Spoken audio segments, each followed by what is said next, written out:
안녕하세요. 여에스터입니다. 오늘은 영양제를 현명하게 선택하는 방법에 대해서 말씀드릴까 해요.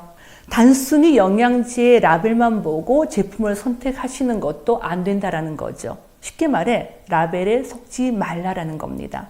왜냐하면 어떤 두 개의 제품을 봤는데 비타민의 종류도 똑같아요.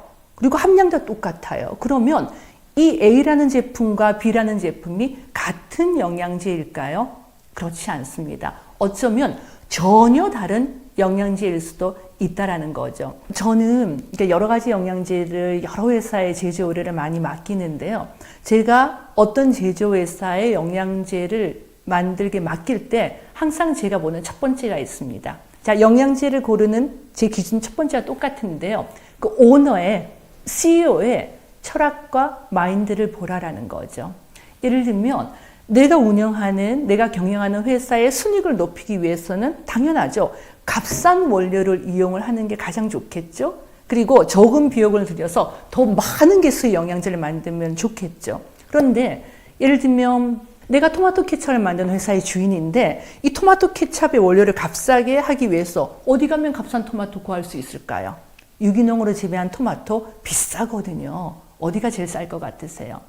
예를 들면 원전 사고가 있었던 곳의 주위에서 나오는 채소는 엄청 싸겠죠. 여러분들 기억하실지 모르지만 굉장히 오래된 그 체르노빌 원전 사고가 있었을 때 그 주위에 있는 값싼 채소를 가지고 여러 가지 식품을 만들었던 그런 부도덕한 회사도 있었다는 거죠. 그래서 저는 어떤 영양제를 선택을 하거나 아니면 제가 어떤 제조회사에 맡길 때 그 회사의 오너의 마인드를 항상 봅니다. 그러니까 전통, 역사, 철학이 있고 그리고 제법 브랜드가 좀 큰 회사를 선택하는 것이 현명하지 않을까 싶어요.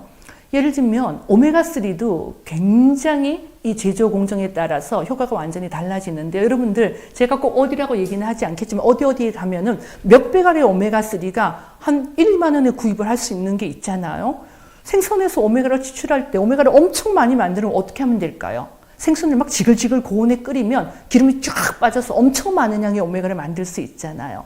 만약에 내가 저온으로 추출하고 굉장히 깨끗한 공정 과정을 거치려면 실제로 마지막에 나오는 오메가의 양은 그렇게 많지 않다라는 거죠. 그래서 영양제를 선택하실 때는 단순히 라벨만 비교하는 게 아니라 그 회사의 오너가 가진 마인드, CEO의 마인드를 보시는 게 굉장히 중요할 것 같아요. 자, 두 번째 영양제를 선택하는 기준은요.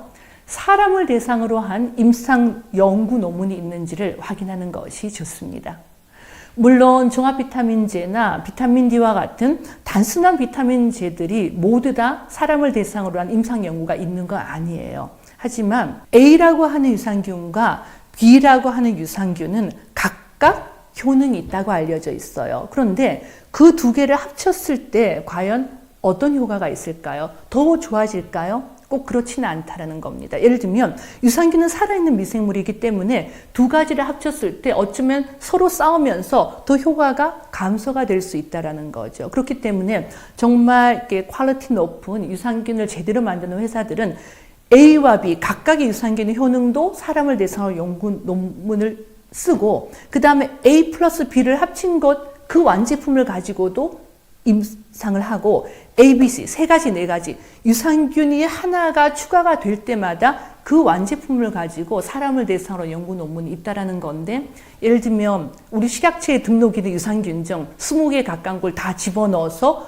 내 제품 나도 몰라 하면서 그냥 종류만 많은 유산균제들을 선택하는 건 현명한 선택이 아니다라고 하는 걸 말씀드리고 싶어요. 마지막으로 세 번째, 나 이도 저도 너무 복잡해. 내가 CEO의 마인드를 어떻게 알고 내가 임상 논문이 있는지 그 회사에서 얘기 안 해주면 내가 어떻게 알아? 그런 고민이 있으신 분들은 전문가의 추천을 한번 들어보라는 얘기를 많이 드리고 싶어요.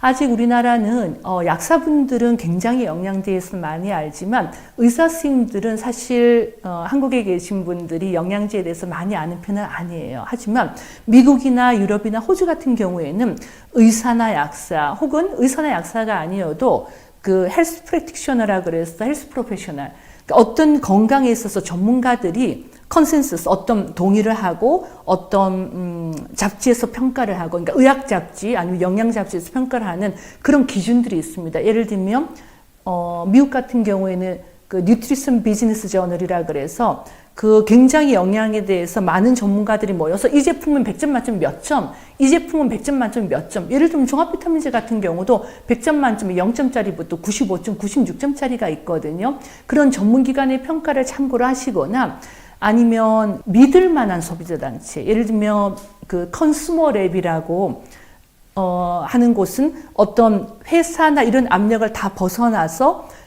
정말 전문가들과 소비자들이 오직 소비자의 건강만을 위해서 그 제품을 객관적으로 평가하고 어떤 제품을 평가하는지를 전문 회사들이 알리지 않으면서 나오는 리포트들이 많이 있거든요. 그런 컨슈머랩이나 MBJ 같은 뉴트리션 비즈니스 저널 같은 결과를 이용을 하시는 것도 좋은 영양제를 선택하는 방법이 아니지 않을까 싶습니다.